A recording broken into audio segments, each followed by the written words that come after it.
But the one strategy that really like hit me hard and I identified with the most, it was wholesaling. Who do you serve with your coaching offer, and like what problems do you help them solve? And they just want something that's simple they can do from home anywhere in the country, and that's exactly who I serve. I'm about to blow. I'm Tupac with the nouns and Biggie with the flow. Big boy with the style and Andre with the fro. Chris, thank you so much for coming on here. For those that don't know you, how did you get into virtual wholesaling, and what led you to focus on this type of business model? Yeah, great question. So I got started in real estate like a lot of people. They hear about a book called Rich Dad, Poor Dad by Robert Kiyosaki. And after they read that book, you know, usually their mind gets blown as far as like what's in there. And it's so different from what you grew up hearing. And that's exactly what happened to me. And so I was checking my email at my girlfriend's house at the time, who's now my wife. We started the business together. And I remember there was a banner ad saying like Robert Kiyosaki's coming to Tampa. So it was really appropriate because I just read the book, saw that. I'm like, I'm going to go meet this guy, shake his hand, and tell him how amazing he is and how much he changed my life. Right. And so obviously he wasn't there. But we did learn something really valuable from that event. And at the event, they took 15 different strategies. They put them up on the board, this whiteboard, and they showed you how to do all these different ways to make money in real estate that really like hit me hard and I identified with the most. It was wholesaling. When we found out that you could take a piece of paper and you can flip that piece of paper for tens of thousands of dollars without involving banks, without using your own personal credit, I looked at my wife, who was my girlfriend back at that time, and I was like, this makes sense. We need to do this, right? So we just figured out how to make it happen. I was bouncing back from my own setback at that point. We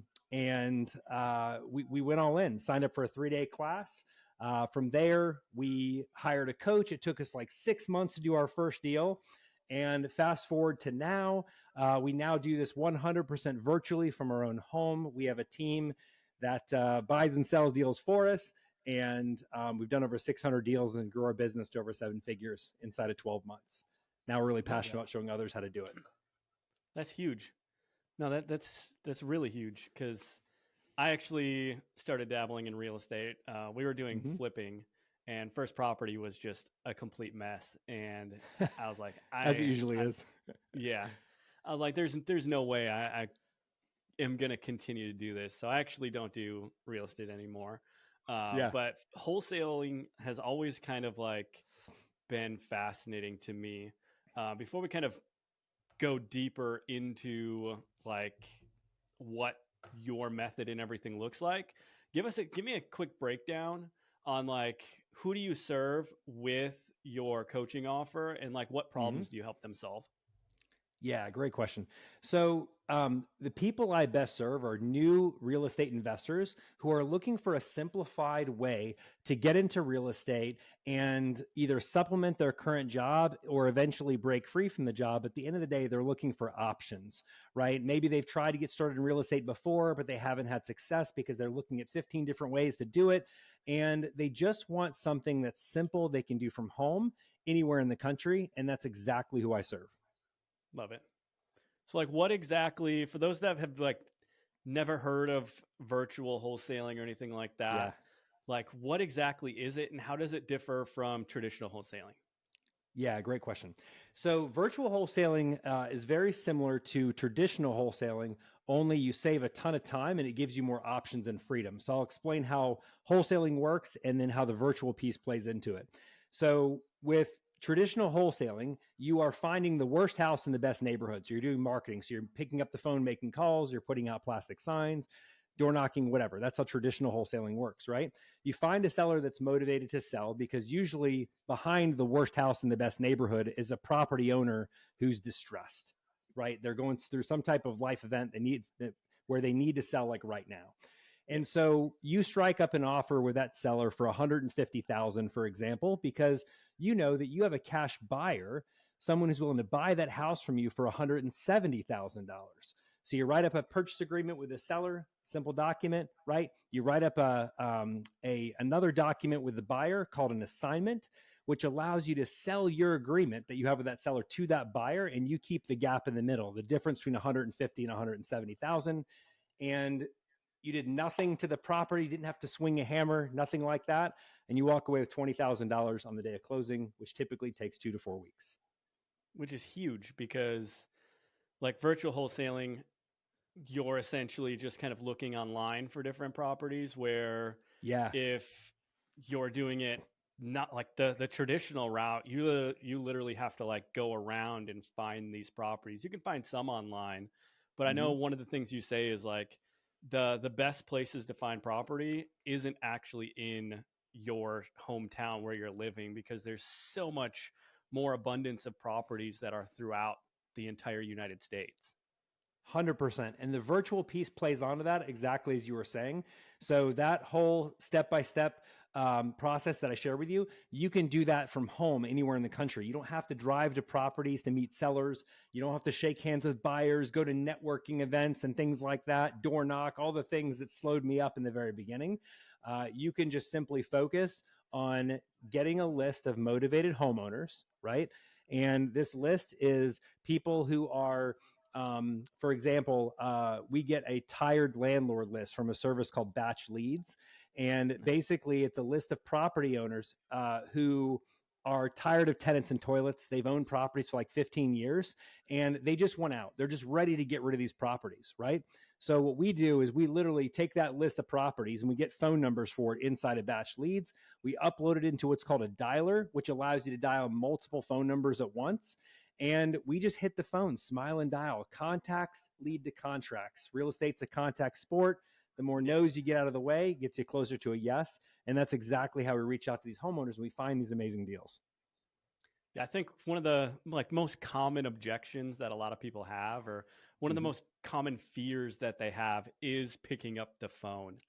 I think so many people, especially nowadays, are just terrified to just pick up the phone and call these leads. Do you have any like tips or anything like that for those that are kind of like they know they need to do it, but they're just like very hesitant in actually picking up the phone? Absolutely, man. You know, I'm so glad you asked this question because this is something literally everybody struggles with. Even me with my first job, like when I was in high school being for a call center, like even I was like, you know, kind of scared to pick up the phone and call sellers because you have all these limiting beliefs. Like no one's going to sell the most important thing they own or the most valuable thing they own over the phone, right? What if they think I'm new? You know, what if I mess up on the call? So I find that most people struggle with three main limiting beliefs that hold them back from being able to pick up the phone and make calls, right? So the first limiting belief that people struggle with is, what if I mess up over the phone, right? What if I make a mistake? What if they know I'm new, right? So what I tell people that bring me this type of limiting belief is that who cares if you make mistakes when you pick up the phone? It does not matter. You're never going to see these people again anyways. It's not like you're going to be, you know, picking out tomatoes or groceries in Target or Publix, and you're going to be grabbing one, the person next to you, and be like, hey, you're the person that messed up on that cold call earlier this week, right? It's never going to happen. You're never going to see these people again. Who cares if you mess up, right? The second limiting belief that I typically find that trips people up is people are like, well, you know, what if I call a seller, right? So it's almost like a fear of success. What if I call a seller and the seller says yes and they accept my offer? I don't have a buyer. Like, what if I can't perform in the contract with the seller? And we solve this by flipping the script on traditional wholesaling and using what's called the FYBF method. So the FYBF method stands for find your buyer first. So traditional wholesaling, you go out, you find a property, you think it's a good deal, you put it under contract, and you hope to God you can sell this thing. Meanwhile, your heart's going like this the entire time because you want to perform with the seller. How the FYBF method works is you find your buyer first. You do your buyer marketing first to find out what buyers are looking for, the types of properties they're looking for, where they're looking for properties. And then from there, you take what they tell you, you put together your marketing, grab your list, you go get those properties and you bring it to them. And when you do that, it makes wholesaling so much easier and it gives you more confidence over the phone, eliminating that second limiting belief.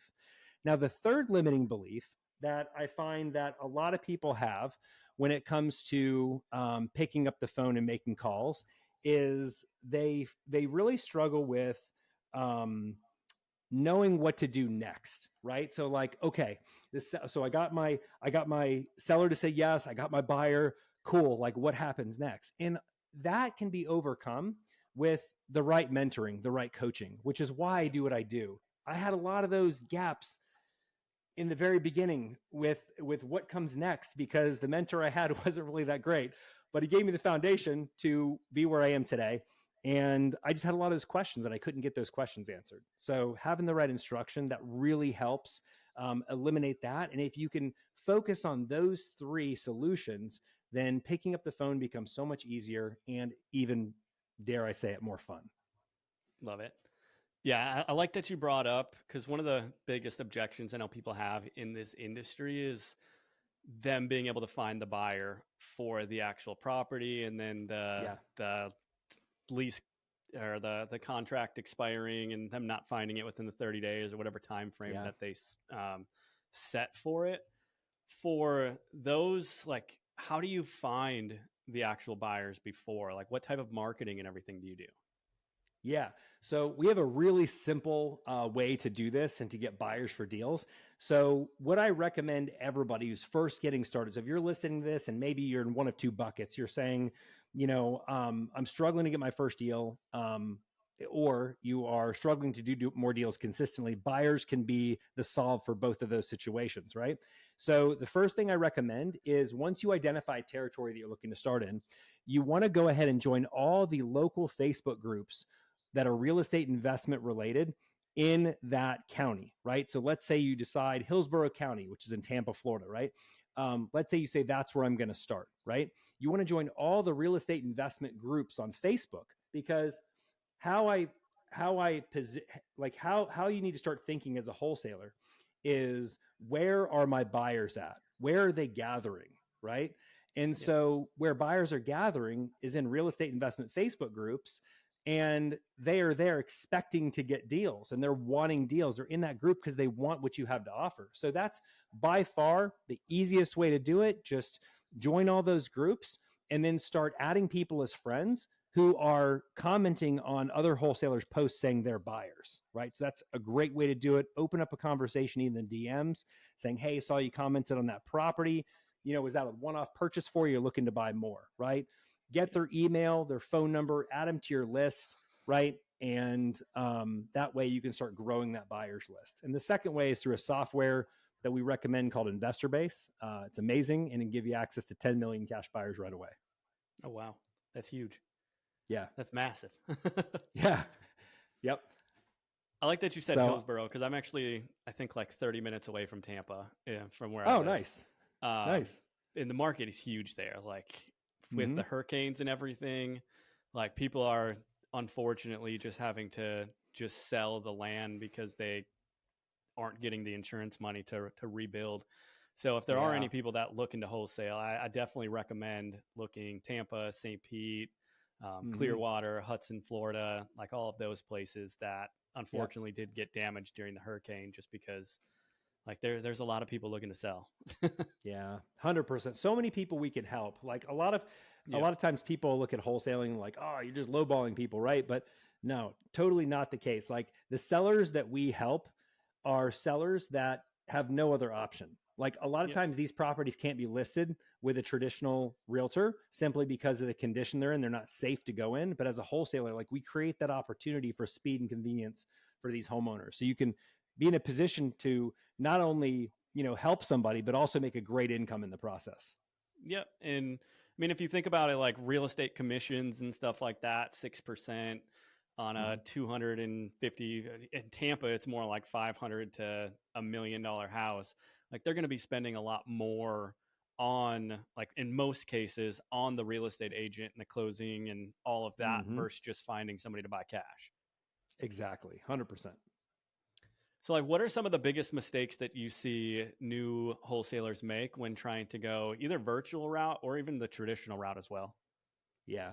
So there's the biggest mistake. There's actually two. So the biggest mistake that I see that people make is jumping from opportunity to opportunity to opportunity to opportunity, right? So people like me in the very beginning, you start out wholesaling.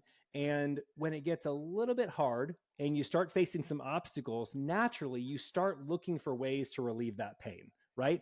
And a lot of times the way to relieve the pain is in that next new shiny opportunity, right?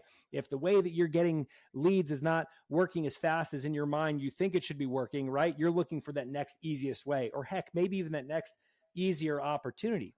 But here's the truth. There's no magic bullet. There's no silver bullet, magic sauce, whatever, right? All opportunities require the same level of time and energy to be able to have success. There is no business that did anything meaningful for the business owner that didn't require them to go through some challenges, right? There's a really great series that I recommend people to watch. It's called The Men Who Built America. If you want to see some challenges that people went, a lot of times people want to be on the mountaintop, but they don't want to do the climb, Yep. So that's a really big challenge for people, is that they give up too easily and they just hop to thing, and they're so up and down that they never get anywhere, right? The second thing that I find trips people up a lot is when they start hearing things like, to do deals consistently, I need to be a transaction engineer, right? I need to know how to do 5 different strategies in real estate so I can look at a deal 5 different ways to maximize every dollar I get in my leads. Okay. First of all, that's marketing. That's not reality, right? And nothing will trip you up more in the very beginning trying to look at a deal 5 different ways. Most people struggle to look at a deal 1 different way, right? Much less 5. So I recommend staying laser focused on one way to do deals, one type of marketing for 12 to 18 months.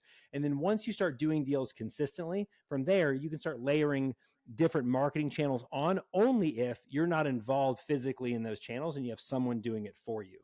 Because it can be a disaster when people come in and they try to learn 15 different ways or 15 different marketing ways they get leads, and they just get nowhere and they end up spending a ton of money. Yeah. Even like I look at it, it's simplicity to scale. Yeah. And if you want to get your first deal done, or it doesn't matter what business you're in, that 8 to 12 months of sticking to that one method and really getting it, like really trying to figure it out, is super important. For like people that we work with, they try to go from a low ticket funnel to a high ticket funnel to a webinar funnel and all of these different things. And they never get anything to work because they don't stick with that one thing fast enough. Exactly like what you're saying right here. 100%. Couldn't agree with you more. So if someone's struggling to land their first deal, what's usually the reason, and what's one thing that they need to really fix it? Yeah. So the biggest reason I would say people are struggling to do the first deal is inconsistency. Right? People want consistent deal flow, but they don't want to put in consistent activity every single day. Right? Yeah. So there's a great book on this. It's called The Compound Effect by Darren Hardy. I love that book. It talks about the power of small actions done every single day, yielding a big result at the end of a certain time period, like 30, 60, 90 days. We typically tell people when you're picking up the phone, making calls, you want to spend a minimum of 2 to 3 hours a day making calls so you can have your first deal inside of 90 days. But here's the thing. People get tripped up. They get in their own way. And they're like, well, Chris, I don't have 2 to 3 hours a day. I only have 1 hour a day. So that means I can't get into real estate. No, that doesn't mean that. That means you have to work with what you have, right? But be consistent with that hour. If you can only do an hour, be consistent with that hour and then gradually add time as you go. But I would say inconsistency is the number one killer of momentum and progress in real estate. Yeah. Like one other thing is when you're making those calls, you need to make sure you're tracking how many calls you're making, because I don't know how many times I've sat down with a salesperson and they're like, I've made 50 calls today. Not a single person is picked up. But then when you look at the CRM and the amount of calls that they've actually dialed, they've only dialed like 8 people. So yeah. Or they'll say like, I dialed for 3 hours, but they spent 2 hours just sitting in front of the thing, like staring at the screen, and they only dialed like 1 hour. Yep, exactly. I think one of the most important things you can do is the night before, create that list of people that you're going to dial, put all your notes in, make sure everything's just ready to go. And then the next day, you know exactly who you're dialing. You can pick from the low-hanging fruit first and just go from there. Totally. Couldn't agree more. So like, let's talk about numbers real quick. I know on your page, it says that, someone can hit 20K in the first 90 days. Walk me through the 3 to 5 most important steps they need to take in order to make that happen. Yeah. So great question. So the first step that they need to do is they need to identify territory. So we have a very simple 2-step system for being able to identify where they're going to start. And that is number one, going to Google and typing in the county that you're thinking about starting in. I find most people have an idea of where they want to start. Sometimes they're thinking, I want to do this virtually, but I want to do this in my local territory, right? Which you can totally do. That's what I did when I first started virtually. So they pick a county, right? And they go to Google and they type in, that county, state, and then population size. And what they're looking for is a minimum population size of 250,000 people in a county. Because if there's any less, chances are they're going to be targeting more of like a rural territory, which you're not going to have a problem getting sellers to say yes and get deals under contract, but you're going to have a hard time getting those deals sold and finding buyers, right? So you want to look for an area that's a minimum 250,000. So that's a first check mark. The second step is going to Google again and typing in that same county and state and median home price. And what that looks like is the median home price. If you don't know what that is, if you picture houses on a timeline and you have the $50,000 houses on the far left and the multi-million-dollar house on the far right, the median home price is the price in the middle. It's the most common house being bought and sold. It's the house that everybody wants. And we're looking for a minimum on the median home price of 200,000. So when you're on Google, type that in, you scroll down, you're going to see a Zillow link. You're going to click that. And as long as that's a minimum of 200,000 and a maximum of 450,000, then you have a great territory to start in. So that's step one. Step two is to pull your list of motivated homeowners, right? So you have your list of motivated homeowners. You can get that from Batch Leads, which is a service that we use. You can pull that from your local county, right? A great list pulling from your local county is what are called code violations. It's people that have fines stacking up against their property because of condition. I mean, that just screams wholesale me, right? So you get that, you get the phone numbers for that and get it ready to dial. The third step, okay, before you start dialing on homeowners is you want to start growing your cash buyers list, right? Do what I just said. Go to the local Facebook groups. Go ahead and join all those local Facebook groups and start making connections with buyers. 5 connections a day you want to add to your buyers list. This could be a cash buyer, a realtor, or a wholesaler. All 3 are valuable connections. And if you can spend an hour a day doing that, you could have a massive cash buyers list inside of 12 months. So once you got your buyers, pick up the phone, start making calls to sellers, and get rocking and rolling. Dedicate 2 to 3 hours a day, doing this every single day, Monday through Friday, and you will have a deal inside of 90 days, guaranteed. Love it. No, I like how you have everything systematized. It feels like every question I've asked so far, you're like, we got these 2 steps, these 3 steps. And that's huge, especially when you're coaching people, because I feel like a lot of people don't have everything systematized, and they end up, unfortunately, being like the mentor that you hired in the beginning. And they have concrete, like an idea of what needs to happen, but they don't have it like concrete steps that you need to take in order to make it happen in the quickest time possible.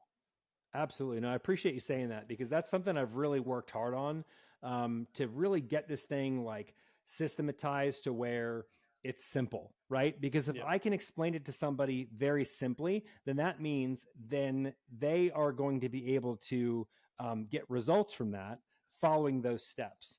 And I would say that is the key to the success that a lot of our coaching clients have. Like one of my coaching clients, for example, just let me know, we had a monthly coaching call and he just let me know 2 days ago that he has $86,000 in the pipeline for wholesale fees that are all supposed to close at the end of March. So love it. It all comes down to a system and a process and just keeping things simple. Yeah, no, I completely agree. What has been like your biggest cash collected month, do you think, as a virtual wholesaler? So our biggest month in virtual wholesaling was probably 135,000. Love it. What do you think you did differently that month, or do you think it was just the market shifting, Yeah. What do you think you did differently that month? So if I had to really pinpoint it to what we did differently, it was really just bringing it back to being the simple again. It's consistency across the board with everything, right? So for example, people on our team were fully trained and they were following our process to a T. They were being consistent with their follow-ups. They were not only handling new leads, but they were also being consistent with their follow-ups, right? They were um, not letting leads sit, and there was no downtime in communication between team members, right? I started doing this myself, wearing 50 different hats myself, but over time we've grown this business to where now we have a team that does this for us. So even now, while I'm on a podcast with you, we have deals that are going under contract and being sold, and that is really that's really the key. Everyone working together, because there's 4 phases of a new relationship, and this applies to a marriage, it applies to a dating relationship, it applies to people that you have on your team when they are overcoming the learning curves, right? So you have the first phase, which is forming. You're coming together, right? Then you have the second stage, which is the least fun or the most fun, and that's the storming phase. Okay, that's a stage where you're trying to get to understand how to work with each other, but there's some rubs. Maybe some people are getting a little frustrated and saying a few things, and then you make amends and you move forward, right? That's a storming phase. So you have the forming, storming, then you have norming. That's when things start to normalize and just like level out, right? And where everyone's comfortable, people are starting to find their groove. And the last phase is performing. And I feel like when we hit that 135,000 month, we were all performing. We're all working together. It was seamless, and we understand how each other works, and things were just flowing really, really smoothly. Love it. How long do you think it took to go from like you were the main person to having just a full blown team that's doing it for you? Yeah, I wish I could say it happened overnight, but it totally totally didn't. We actually stayed doing the positions ourselves for way too long. The positive side of that is I have a lot of valuable feedback from my coaching clients. But we did this business ourselves for probably 3.5 years. And then after we were at 3.5 years and we were capping out at like $350,000 in revenue, we were just like, man, like there's no more hours in the day. Like you get to a certain point in your business where there's no more hours in the day you can work. And you get capped if you're being consistent, right? So that's when we hired another mentor, because we didn't know how to go about doing it, didn't want to figure it out on our own. Growing a team can be very expensive if you do it the wrong way. And yeah. And so as most entrepreneurs know, I'm sure you know too. And we got the right instruction, and that instruction has been the key to our success in minimizing the losses and maximizing on doing the right things. Love it. So for those that are like at that mark where they're capped out, they have no more time, maybe they still work their career, job, whatever you want to call it, and they need to make that first hire, who would you say is like that person that they need to hire first? I love this question because there's so many different opinions online, but there's really only one person that you should hire for your first one. So it's the position that takes up the majority of your time. So whatever it is that takes up the majority of your time, that's what you should hire out first. That does not relate to income producing results, right? And for most people, that's an executive assistant. You go on onlinejobs.ph, you hire a virtual assistant for $3 an hour, and all of a sudden, guess what? They're going to the county and downloading your list for you. They're appending the phone numbers. They're uploading those lists in the dialer. They're preparing your calling list for the next day, like you were talking about before, right? Yep. And so that allows you to get straight to revenue when you sit down for your dialing session. You're not fiddle-faddling with your dialer. You're not organizing lists and CRMs and things like that. You are literally just sitting down and being able to make calls, and that is huge. The second person typically is someone who's going to make cold calls for you. So that was a great hire for us, and that took 20 to 30 hours off my plate of dialing each week, which was a huge free up. Is it usually easy to find somebody that does cold calls, or is that one of the positions that have a lot of churn? In the beginning, it has a lot of churn. But the best cold caller that we hired, he's one of our first cold callers we hired. We hired him like 7 or 8 years ago, and he was our best cold caller. We had 22 deals on our contract in 1 month, just simply from him dialing. He became our call center manager. We started a call center in Bangladesh, and now we recruit and source top tier talent for our coaching clients. So, it was a big struggle to learn that process inside and out. But like anything, if you're committed, you can understand it. And if you can understand it, then you can make it happen. But I like making that process much easier for people these days.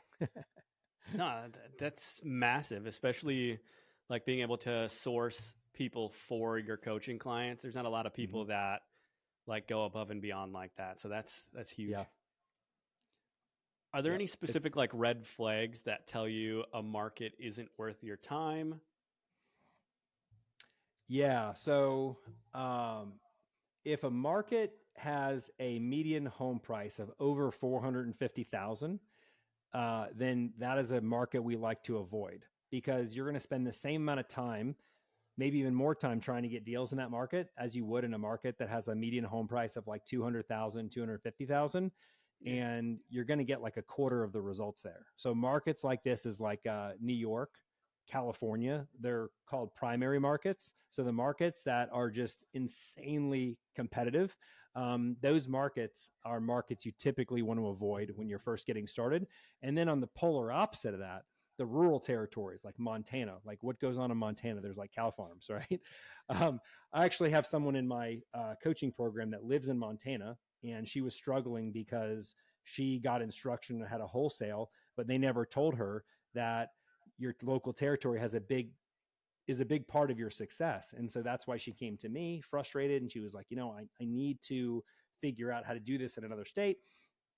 Fast forward, we showed her how to do deals in Texas. She lives in Montana. She does deals in Texas. And she, on her first 2 deals, I want to say combined total, she made like $44,000. But that's the power of going from struggling to not knowing what you're doing, spinning your wheels, not doing deals, to all of a sudden knowing, okay, this is where I need to do it, and getting the same results from the same effort. Love that. What would you say are like the hottest markets right now that you've seen? So the hottest markets right now, the markets that we really focus on, we like Florida, North Carolina, and Texas. Those markets, actually, Florida and Texas have actually had an increased surge of inventory. So some people would say those markets aren't very hot anymore. But I like to think the opposite, because Florida, no matter how much inventory we have, people are going to want to move here, right? And people are going to want to buy houses. People are going to want to, buy Airbnbs. They're going to buy rentals, So the market, to me as a wholesaler, I don't really pay attention to that stuff too much. But there are up and coming territories to take a look at. For example, St. Louis, Missouri is a really, really strong up and coming territory. And the way to figure out, I'm going to give you a tip here. This is crazy that I figured this out. But a way to find out how much of an up and coming, like the way to find out if a territory is an up and coming territory is, remember how we talked about the median home price earlier? Well, you simply look at that, right? And then from there, you see how close it is to 200,000. The closer to 200,000, the closer it is to an up and coming territory. And if there's a little green indicator, like a little arrow in a circle, and it's pointing up and that's green on Zillow, then that's a big indicator.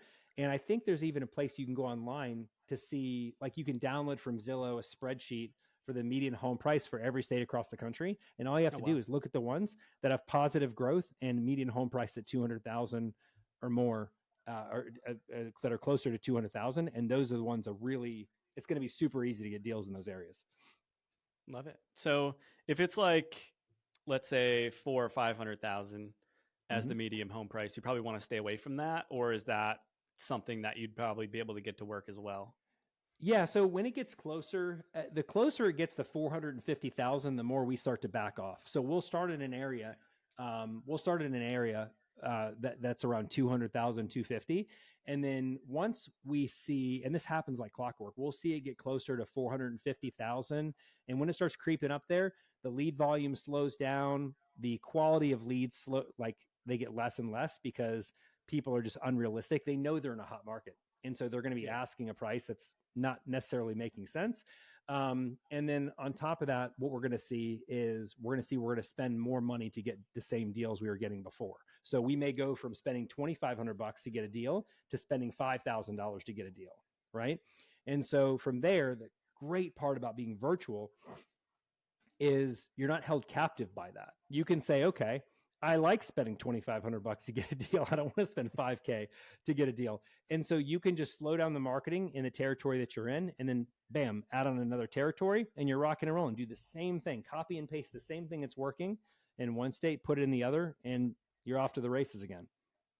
Hell yeah. Love that. For those that kind of flinched a little bit when they heard you spend about $2,500 to close, like get a sale, like how do you put their ease at rest? I know the ROI in general, even if they sell it for like $5,000 the contract, they're still making 100% on the money that they put in, which that's still very conservative. I know most deals are 10, 15,000. So like, how do you help them get over that hump of like, oh my God, this is going to be $2,500? Yeah. So no, I'm so glad you asked this because, so when people are first starting out, they're not spending $2,500 to get a deal, right? That's only after you've, hired cold callers and you have some additional expenses on your overhead, right? So when you're first starting out, a marketing budget you want to have is around $300 a month. That's it. That's not bad. $300 a month. You can get to your first deal with $300 a month. No problem. And there's even clients where I've showed them how to get deals without spending any money. One of my other clients, he didn't have a large marketing budget. And he just said, Chris, I just want to use like free methods to get deals. So he told me, hey, Chris, I have this wholesaler that brought me a deal. I use your system to be able to evaluate this deal. And it looks like there's a $20,000 margin that I can add on top of that. Can you show me how to do that? And I said, sure. I recorded a quick video for him, showed it to him. He's going to make $20,000 here probably in the next week. As soon as that deal closes, he already has a buyer locked in. I showed him the compliant way to do it, make sure he was protected. And he made $20K from a free deal. He's now going to take 20% of that $20K that he made, and he's going to reinvest that back in his business into paid marketing to get the next deal easier. Yep. It's just rinse and repeat after you get that first deal and you understand how everything works, which is just, it's massive. Yeah. And what I've typically seen is after you do your first deal, the second deal comes right behind it because, the hardest deal to get is your first deal. But if you're being consistent, you're staying focused and you get that first deal, the second deal comes right behind it because of all the follow-up that you've done. Sellers who were not ready to sell when you spoke to them 3 months ago or 4 months ago are now ready to sell, right? They're now realistic. Time is not on their side. And they understand they have to sell now. And so every single person I've talked to, it's happened to me too. That's how it always is. The first deal is a fight. And then after you get past that, things get a little bit easier and your second deal comes right behind it. And then if you're continuing your follow-ups, you start doing deals consistency. But the key is not getting emotional about, oh, is this working? Is it not working? You just got to stay the course. Keep going. You're going to have some rocky water, but that's why you're in a boat, right? You're going to get through it. And you just got to be consistent. If you do, you always reach that destination, which is getting that first deal. Oh, 100%. It's like, I think it's Jeb Blount in Fanatical Prospecting. Yeah. He has like his, I believe it's the 60-day rule, where if you start prospecting today, 60 days later, you're going to start feeling those deals start coming in because you're nurturing that list. You're making sure you follow up. But I think a lot of people don't follow up enough. Especially in real estate. In real estate, it's usually anywhere from a 3 to 6 month like cycle from when somebody thinks about selling to when somebody actually like pulls the trigger. 100%. I mean, when you're making calls, one of my mentors told me a long time ago that you want to have 5 quality conversations a day. So what's a quality conversation? Quality conversation is getting the 4 pillars of motivation. So the 4 pillars of motivation are price, how much they want for the house, timeline, when do they want to sell, price, timeline, condition. So the condition of the property, and lastly, their motivation. And you spend the most amount of time in your motivation. So if you can have 5 conversations a day where you get those 4, then you can set yourself up for a record-breaking month. Oh yeah.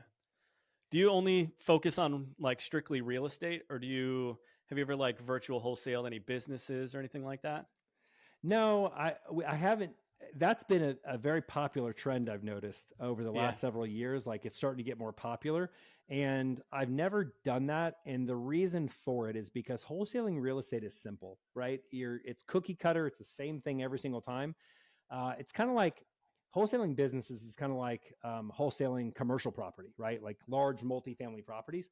The issue with that is there's a lot of variables there. It's not as black and white as looking at a single family house is.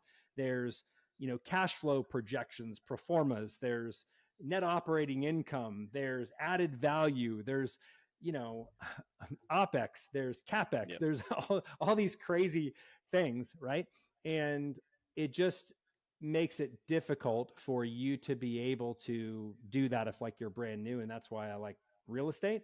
But for me, truthfully, I'm a firm believer in one thing. Like if I'm really successful in one thing, like real estate's my one thing. So I tune everything else out. I have to do that with my personality, because if I don't, then I could go in like 15 different directions when I started, and that didn't get me anywhere. So real estate's my thing. I coach on real estate. And then outside of that, if I invest in commercial property or something like that, I give my money to someone who's really good at that, and they do it for me. And that's mainly what I focus on.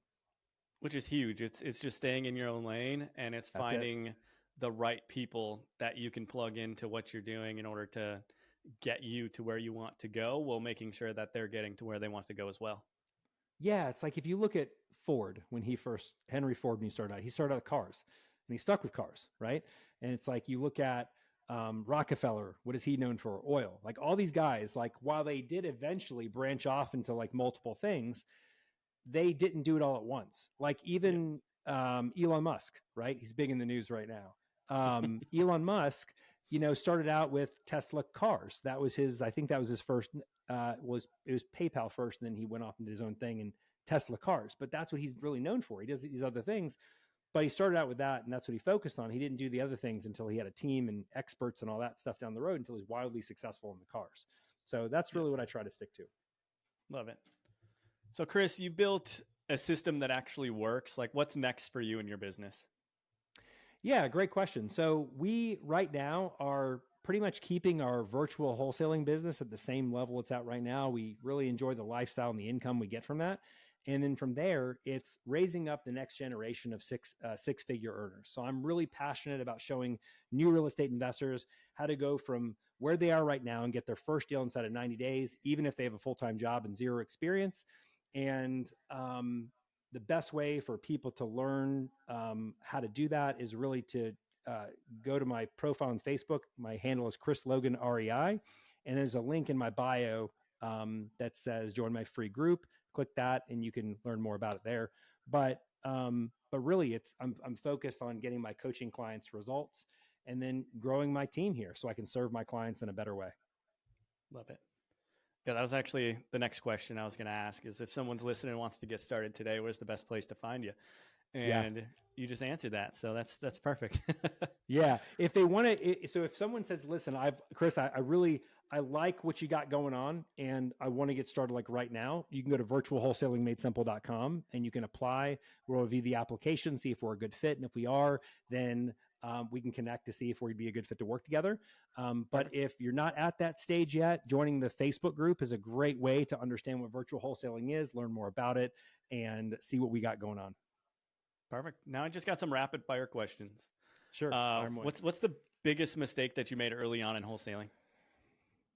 Not buying more deals sooner. So I started out wholesaling houses, and I stayed doing that for a long time. And I waited way too long to buy our first property, and I wish I would have bought properties a lot sooner.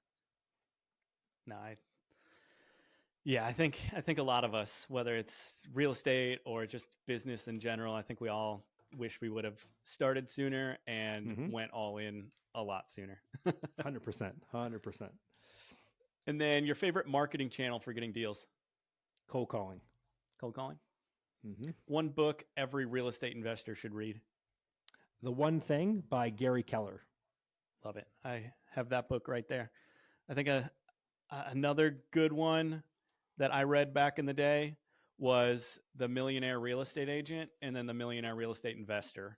I think both of those give really good practical tips on like how to actually build a business and the steps that you need to take in order to like build your network, because that's really all it is like you said, you want to build your list of buyers, then you want to build your list of sellers, and it's just about networking and building this network that you can just pick and choose who you want to do deals with, who you don't, and all of that. 100%. Mm-hmm. What separates, or what's the one skill that separates the top wholesalers from everyone else? Focus. I think that's being able to stick to one thing and run with that one thing. If you can be focused and consistent, you can immediately and instantly be in the top 10% of wholesalers, even if you have zero experience and you haven't even gotten your first deal. Most people are not focused or consistent. Yep. And it seems super simple, but if you listen to anything that, I believe it's Warren Buffett, Jeff Bezos, Steve Jobs, all of them, they've all said that there's one main thing that made them successful, and that was focus. So it seems very like just too easy, but it's so hard sometimes for people to stay focused and stay consistent, especially when things aren't going their way. Yeah, we all get in our own way, and that holds us back from doing the simple. Yep. At the end of your journey, what's the one lesson you hope people take away from your work? That's a great question. What's the one lesson that I hope people take from my work? You know what? It's serving people. So a lot of people are constantly focused what's in it for them, right? Yep. And they're constantly focused on what they need. We're in a very selfish society. Everyone's like, gimme, gimme, gimme. What's in it for me? What do I want, right? But magic can happen when you focus on getting enough people what they want. And if you focus on getting enough people what they want, you'll always get what you want, right? Yeah. But we got to raise the standard in the bar here in the coaching industry, because I talk to too many people on a daily basis that say like they paid this coach, hired this coach, and they didn't get results. And some of that falls on the person, obviously, for not taking action if they didn't take action. But I feel like a lot of that, my current mentor that I have, one of my mentors, he says that it's not enough to just lead a horse to water to make them drink, right? And that's what a lot of coaches say. They're like, oh, you can't lead a horse to water to make him drink, right? But that's not acceptable in the coaching space. What needs to happen is we lead the horse to water, and then we cup our hands, we grab some water, and we bring it to their mouth and make it easy for them to be able to drink, right? And if we can do that, we can have dramatically different results with our clients, raving fans, and we can have all the business that we want. Love it. No, I completely agree, because I think it's Zig Ziglar that said, if you help 1 million people, you're pretty much guaranteed to make $1 million. Oh, yeah, absolutely. Yeah, for sure. Well, Chris, I appreciate you coming on here. It's been great getting to know you, getting to know your work. I love that you have everything systematized. And I love that you're out there like actually making an impact and focused on serving and not just selling. Because when you do focus on serving, like you said, the selling comes naturally, because people see that you're actually out there to make their lives better, which from this conversation, that's exactly what I see you're trying to do. Awesome. No, I appreciate the kind words, Michael. And I've had a phenomenal time on the podcast here. And I wish you much success. And I'll look forward to seeing the release and also being on again sometime. Appreciate it. Thanks, brother. All right. Have a good one.